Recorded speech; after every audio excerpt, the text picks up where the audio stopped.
Mwaramutse, iyi video nashaka tumere nk'abigishanya gatoyi nk'uko nkunze kubikora nigisha abarundi. Nagomba kumbura tumere nk'abigishanya canke twibukanye ku bantu baba diaspora nabo, kuko nasanze ko hari abarundi benshi kubera kumbe tuba muri bubbles ni hahandi ugenda ugasanga kuwa Mungu, kuwa mbere, ku gatandatu, kuwa kane, ku gatanu iyo uronse akanya uja kuramutsa uwundi murundi mwene wanyu, muja gukora umunsi mukuru mu barundi mwene wanyu, ugasanga musanzwe mufise nka ile imeze nk'Uburundi muri ico gihugu kindi, ntimwigire mumenya du moins uko ibintu vyagomba kugenda en general.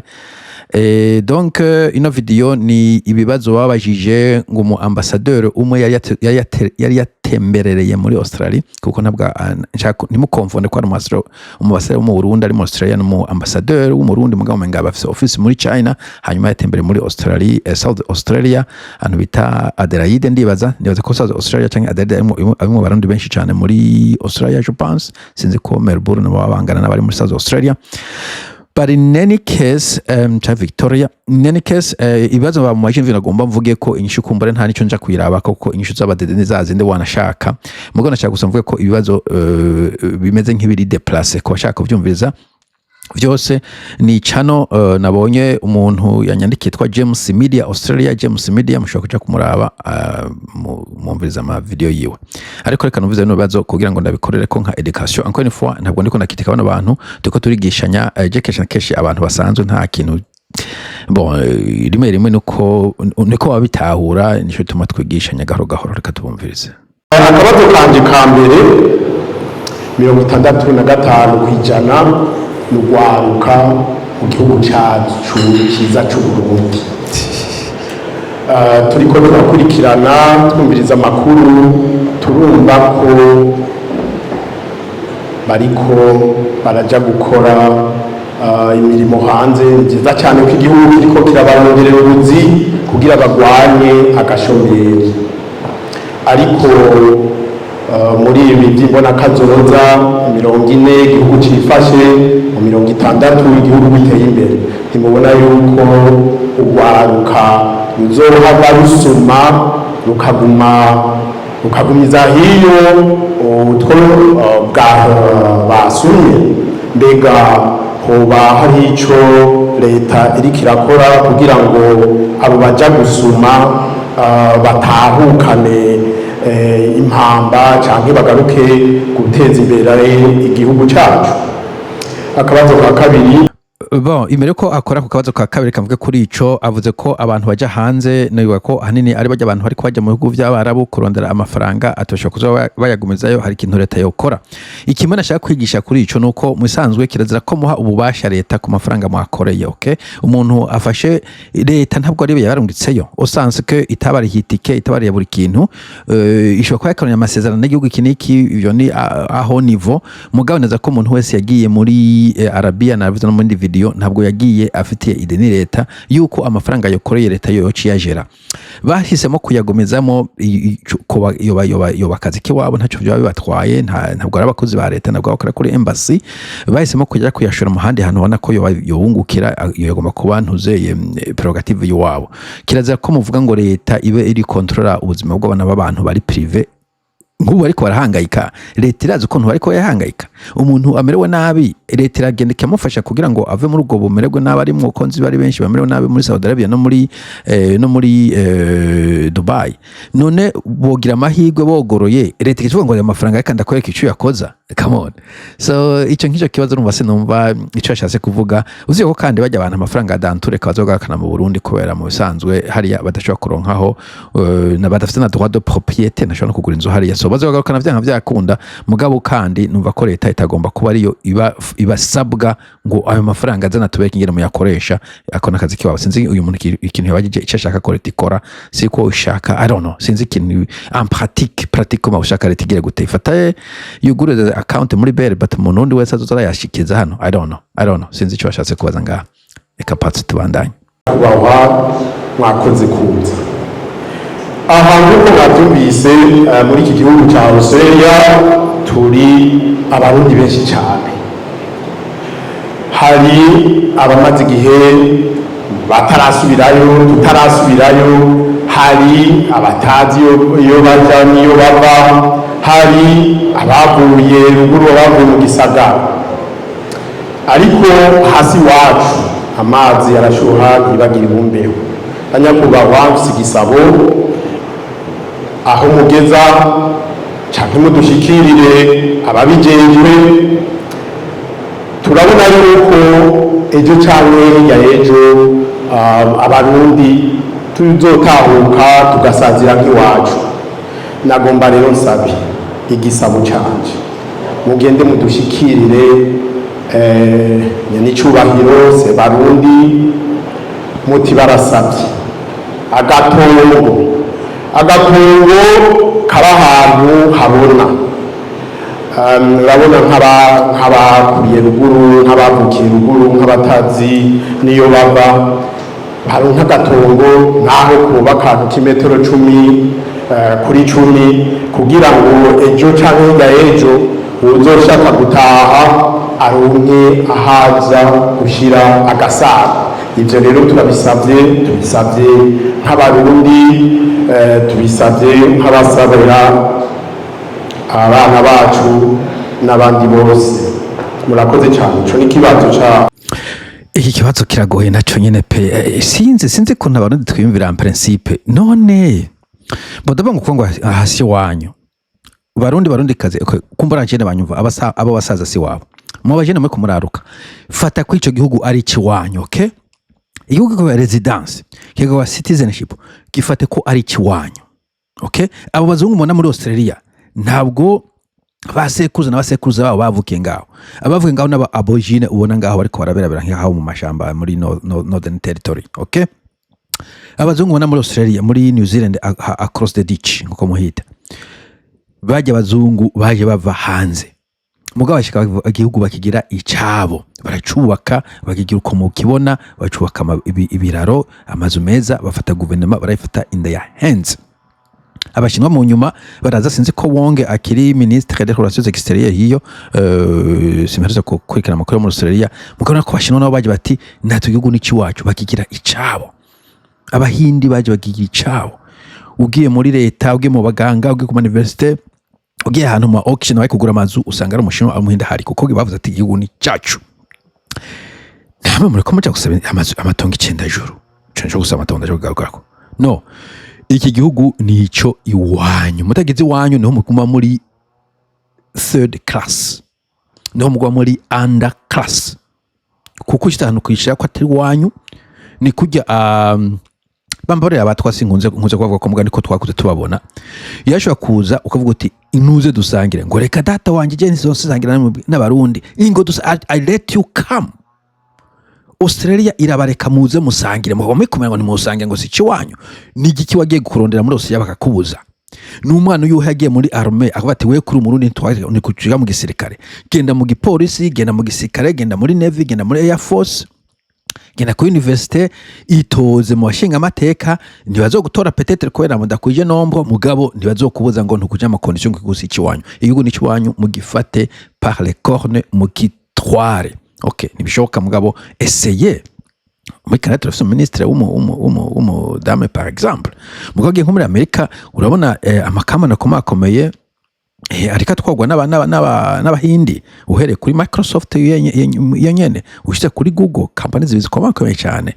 Rishi Sunak muri England yabaye premier ministre, nigi gituma ngo igigusi wanyu si ciwanyu koma.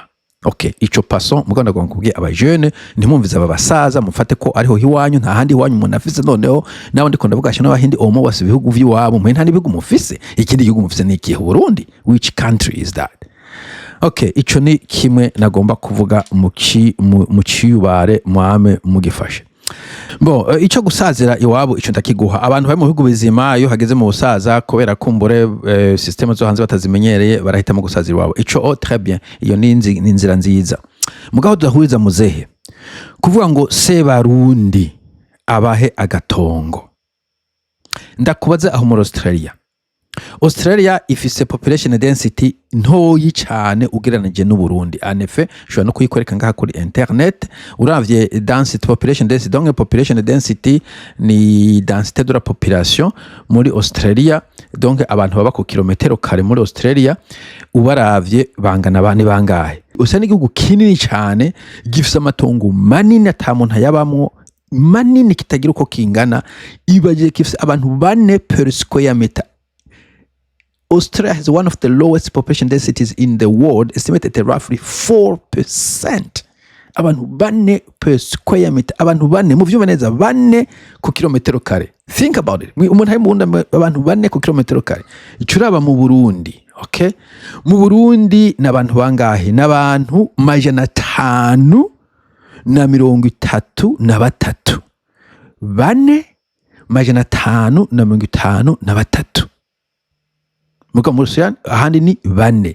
Urabe iyo difference, urabe iyo difference yuko mu Burundi hari surpeuple inshuro zirenga 100 ugereranije Australia, muga muri kuvuga ngo muve muri Australia muje gusaba amatongo mu Burundi. Epuis nchafata muri Australia nuko hatari densité. Hari mu Australia abasore bari muri benshi bari muri UK. Hari donc abanya-Australian benshi bari muri ivyo bihugu vyo hanze, haba ho hafi muri New Zealand, haba kure muri za Amerika, i Londres, muri UK, haba mu bindi bihugu vyo muri Asia. Harimo aba-Australian benshi ndakunze no kubona kuri YouTube. Harabo urumva bavuga ngo reka dusubire muri Australia ngo turabe se banya-Australia, ndetse ko namwe muvise ko Anthony Albanese ariko mumwita ngo aduhe amatongo akuye.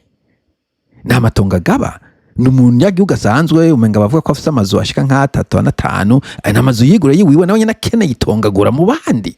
Iryo tonga azaraha abantu umukuru w'u Burundi yarikuye he, yariguze ryari, ubwo Burundi buvuye hehe? Ntivyumvikana. Epi uri umuntu ukuze ubuvuye mu gihugu giteye imbere uja gusaba itongo mu gihugu harimo abantu badafite itongo.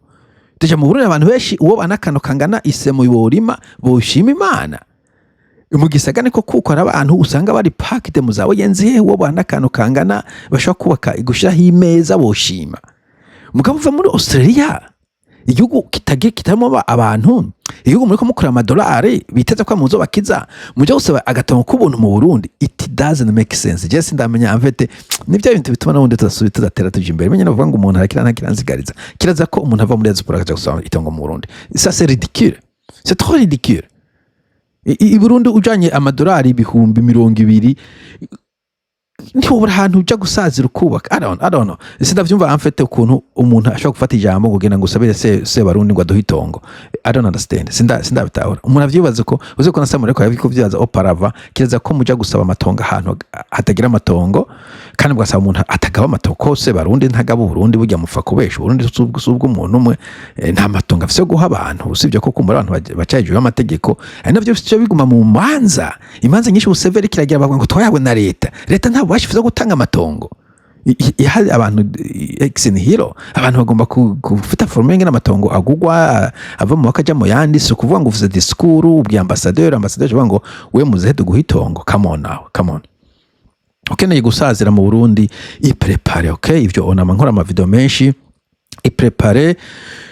D'ailleurs mwe navuga ngo utagize ikiwanyu, igihugu wakize ikiwanyu ukabaguze nk'inzu muri Adelaide, ngaho muri Adelaide n'imbere ya COVID nako ndabona bazumeze izo za monopara za Andrew Farms ziri ku madolari ashika amajana y'ama Australia na amajana 240 ingahe uri ngaho muri amakati yo muri Nord muri Australia muri Perth.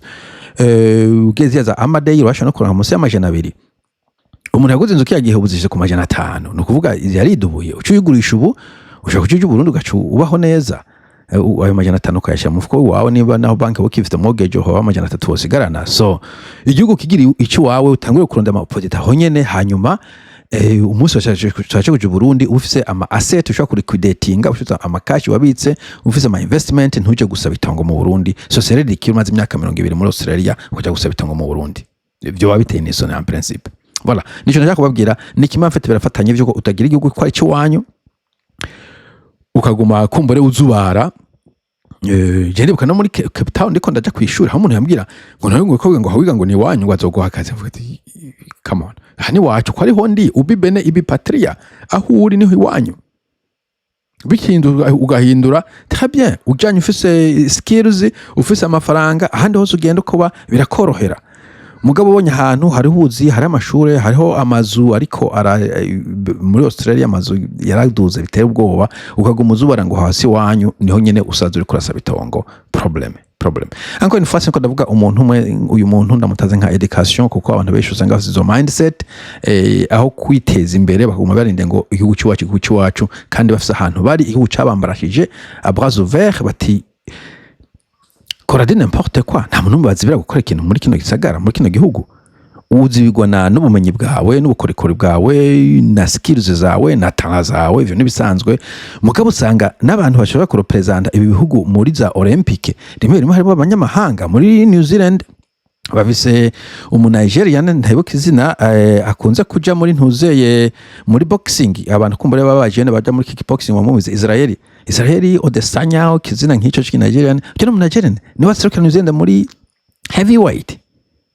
Muri New Zealand bafise umuntu Lydia Ko muri golf ya ahora baserukira muri mpuzamakungu. Nta muntu akumye gukumiriye kutaba mu Australia ketse we wikumiriye. Voilà.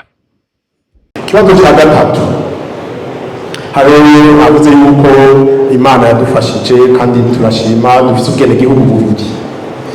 Banyakubahwa mwanatubari yuko pasiporo zaguye hazumutanga aho musanzwe mwicaye hari cicaro, ariko turasaba turabona ko ibindi bihugu bishika bagatangira pasiporo hanze iyo bari kumbure haba mu Bushinwa haba muri Canada ibihugu kanaka.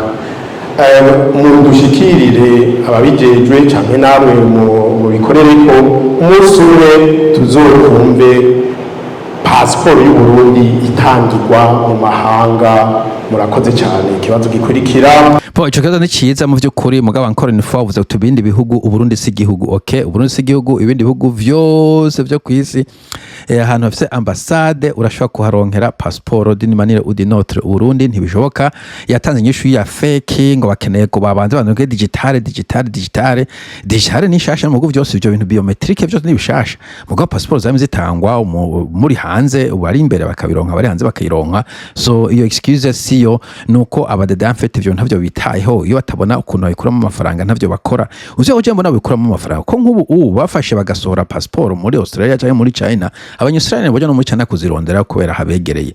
Ni iki kibuza yuko bonafuma bazicaginga double triple hanyuma ayo mafaranga bakayajya kumbure. Je ne sais pas cost yo gutanga pasiporo hanze yashobora kuba covered n'umuntu ari hanze nyina, ko nk'abantu benshi bari muri izo za Saudi Arabia no muri mu Barabu pasiporo ziheze baca bari force kusubira mu Burundi. Bon n'abandi benshi kumbure bagiye gukora ubuzi pasiporo ziheze bagasubira mu Burundi, hagusubira Burundi hanyuma usubira kuja hanze. Abantu benshi hitamwo gutanga menshi kugira bayironkere aho bari batirwa barafata ama days off na incertitude yo kuja mu Burundi. Mugana gana kumenyesha yuko en fait ikintu gikuru ngo dede ibikorera ngo hari abantu ivuga ko bayicitse, mugabo bagenda bacikanya pasiporo batereka tureke niyo pasiporo zabo zahera bazoce bapfa baberabera. Mboreka bonda bareke ndeka kuja kuri ico, mugabo ico kintu carabananiye. Mugabo badede kandi ntimubitega ko byinshi cyane, baraza bakabumviza mu manama gaca bisubira inyuma bagajya ama commission c'est fini. Nico kibazo kihamaze imyaka carabananiye. Hanyuma inagomba guha impanuro umuntu wese ari muri Australia, ari muri New Zealand, ari muri Canada, muri afise double nationalité cyangwa ashobora kuronka nationalité, wihute aussitôt que ushobora kuronka nationalité y'icyo gihugu. Nabivuze muri video yo muri Facebook, ucuyirondera ubwo nyene ucusaba passport mu cyo gihugu ucuyicarana. Passport y'u Burundi nta ukeneye, by the way. Iyo passport y'u Burundi ufise passport mu Australia ukeneye kwiki, forget about it. Uzoyikoze iki? Passport ni urupapuro rwo gutembera. Uriko atembera kuri passport mu Australia ufise ibihugu birenga 150 ushobora kujamo ataviza bagusavye, atanu umuntu akwinuvye avuga hello sir, uvuze passport y'u Burundi bagenda baragukubagura hirya no hino. Bo kuji Burundi niho vyogira avantage yuko bataguca rya jana amadolari 90 sinzo mu gudame no visa vy'idodomba $90. Come on now, $90 ntaho bisa bisana n'umuntu afise passport nzima. So izo passport zindundi bareke bazigumye. Wewe ufise passport mu Australia uyondera kwiki, reka ahubwo abo bandi bahangayitse kumbura bavugiye nibo bagomba kuzisaba. Mugabo ko bazimanye ndi kubwira abantu mufise passport yindi ni muronde iyo yindi kindi gihugu muce mwicecekera. Ni Burundi bwaronka intwaro nzima muzosaba izo passport nimba mumva biri important. Je kwanda ifise no musi sinzana na yamanye mu mufuko expire ndagafise karashaje. Anyway, so nico novuga ku bintu bya passport. Nta abadada mfata tukuza kumviza gusa ntaco bari bukore. Ni ikibazo urabona ko twese turakuze turafise n'abana turipfuza ko umunsi umwe Sebarundi yoshika tukamubona kugira ngo ntituzopfe turwaye amaso kuko ngo wabonye Sebarundi ntagwara amaso aje kugendera aha mumushigikiye mumuherekeje tumubone tumwibonere natwe tutaguma tumwumva ku majwi ndumva ko n'ibindi bihugu abigendera kandi agashika naganda babaze abantu muri Australia, abantu muri New Zealand, muri Canada, muri Australia, muri n'importe où kubonana neva bizobungura iki mu vy'amaso byo gumake niba taba automatic mufite ngaho muri Australia muragenda kubaronda muri New Zealand cyangwa muri Vanuatu nta kintu na kimwe mwunguka ngo nuko president zobaje kubaraba nta na kimwe mufise mwunguka mbe nizo ambassade muri ko musango bazishyire muri Australia n'ahandi nacyo ntaco cyunguka eske mwaza ko abantu bari mu bihugu za ambassade Tanzania, Zambia, South Africa no mu bihugu bimwe by'abarabu hari ikintu abarundi bari barushije umuntu ari mu Australia ngo nuko mudafise ambassade rero nkambe kubera muri Australian ze mukeneye ama ambassade yiki mukeneye murafise administration yanyu nta bintu byinshi mukeneye kuri embassy abana bavutse bidashoboka ko mubandikisha online mushaka kwandikisha nka Australian niyo bakora bazoja kuronda ama nationalité Burundi nibo baba bayakeneye sinumva ikintu na kimwe mukeneye ko ambassade sinumva ikintu mukeneye kubona president ça n'a pas d'importance niyo budget d'ailleurs ikoresha ikindi kintu none aje kubarabaho ko president yagomba kuja hanze agiye ku rugendo rw'akazi muri yose yaje gukora yiki uwo mu ambassadeur wenyine yaje avuye asolvinze ikibazo kihe it's just gutembera no kujya amafaranga c'est pas nécessaire monsieur ni mwe musaba ibintu bifisa akamaro ibyo kuvuga ngo mubona umukuru w'igihugu ntimuhoma amaso mufite n'uruvyaro rwanyu ngo ntibazonatonda ku aba Justin Bieber okay ikindi kibazo mwatubariye ubuserukizi mwakigarutse ko sindagaruka ko cyane ariko nimugishire muri gahunda umunsi umwe muri Australia tuzobe dufise ubuserukizi konsila generale nkuko mwabivuze ariko twivuza ambassade imwe ikaba mu Bushinwa iyindi ikabaha nkuko bose bivuze hari ibyo tutashobora gushikira hariya si hafi hariho abakuze muri twebwe hariho abakiri bato ariko mudushirire ambassade ngaho munsi umwe izo bitwegereye turonka ivyo dutegerezwa murakoze ibibazo vyanje byari byo murakoze cyane ambassade nagira mbaze abarundi muri South Africa muri Australia nta ambassade hari New Zealand nta ambassade hari ibintu mubona abarundi bari muri South Africa babacuze kubera bafite ambassade hari ibintu mubona abarundi bari muri Zambia babarusha kubera bafite ambassade hari abantu mubona abantu bari muri Tanzania babarusha kubera bari muri ambassade bose nzi ambassade ntihabuze imwe canke zibiri muri Middle East mu bihugu by'abarabu abarundi bari mu bihugu by'abarabu hari ibintu bona babayeho neza kudusumvya twe dufite ambassade nta murundi ari mu Australia Urundi Australian la majorité y'abantu bari muri Australia bafite ubwene bwa Australia nta ambassade mukeneye nta service mukeneye kujayo badatanga niyo passport yawo umwe batanga iyo passport mugana iyo passport ntayo batanga ikindi service consulaire mukeneye muri ambassade ntazo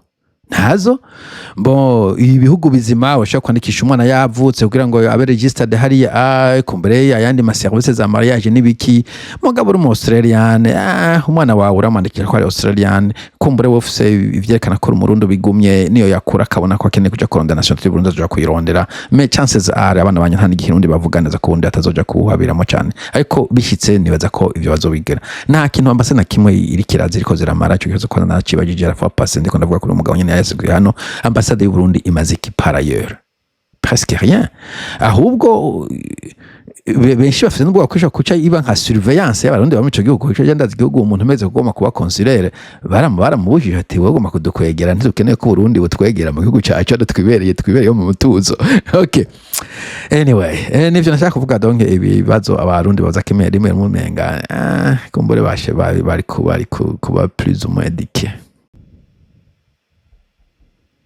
None rero twasaba nyakubahwa muserukira Uburundi hanze y'ikindi gihugu aka kantu muzogende mukatuvugire hariya kuko igihugu cy'u Burundi turagikunda hariya ni muhira ntitworeka kujayo uyaravuze ko cha aeroport na obena nyo baravuze mugabo nta gihinduka hanyuma ikindi nacyo nagomba mbaze no kuri mwatubwiye ijambo ryiza ry'inkoramutima kuko bamwe twakuriye hanze y'igihugu, tubakira ingo hanze y'igihugu, dufise abana batanditswe mu gihugu cy'u Burundi bari hanze y'igihugu. Rero hari ijambo mwavuze ati kugira ubwene gihugu bubiri, cyaciye kinkora mu mutima, kuko ivyo ntibironka bose. None twebwe ko dufise ako karyo, nta kuntu mwotunyarukiriza uburyo bwiza bw'ukuntu aba bana bacu bomenywa na leta y'u Burundi, kuko tumaze kubakira ingo hanze, ntabwo dufise ama certificate ya mariage yo mu gihugu cy'u Burundi. Rero bajya abana ntaho bashobora kwandikwa kubera ko s'abarundi, ariko kubera ko boronka ubwene gihugu bubiri, ako karyo n'ukuri muzotusabire ukuntu byogenda ngo binyaruke kugira ngo twandikishe abana, kuko n'abarundi muzoba mukoze. Imana ibahezagire. None wa muntu yakasaba consulaire nimba badafise service yo kwandikisha abana bavutse, izo service ziba zimaze iki par ailleurs. Encore une fois ibintu ubu byabaye digitalize. Je ndaza abana bavuka bakandikishwa kuri internet prouver que abavyeyi berekanye ivyangombwa. Mwe kina kuvuga ivyo vya certificat de mariage, c'est quoi certificat de mariage? Nta kintu ikora, je sais pas, sinzi mu ko bikorwa mu bindi bihugu. Umwana avutse nta mariage, abana bavuka benshi ata mariage zabaye, umwana ntarinda ko haba mariage ko yavuke. Sinumva ico mariage ijanye no kwandikisha abana. C'est pas, je neza ko Uburundi bushoboye kugira ibintu bikaba simple. Nkuko navuze cyamaze kurunga ubwene bwo hanze, ikintu Burundi buzonyoreza nzokirondera, ico buzongumira ko nzocihoza. Muri ivyo harimo ivyo by'amapapuro nyene n'ama certificate n'ama vyandagutakiye. So umwana avuke muri Australia, mwandikisha muri Australia, he or she is an Australian en bonne due forme. Okay, kubwene bw'ubu bubiri birashobora gufasha, bashobora no kudafasha, ahubwo nego gwamfeta ta valeur bufise. Abarundi baramara, ariko ari ibintu bisaba guca ku biti no ku mabuye no vihoza. Ari ibintu vyoroshe kuronka ikintu cyose kirafise akamaro ko cicarana mu nzu. You never know, ndakunze kubivuga. Mugabo kigusaba guca ku biti no ku mabuye wocihoza. Muri ivyo harimo kuja kurana passport y'u Burundi, mfite passport yo muri Australia, sino kwiga ndafata inde ndo muri kurana passport y'indundi. What for?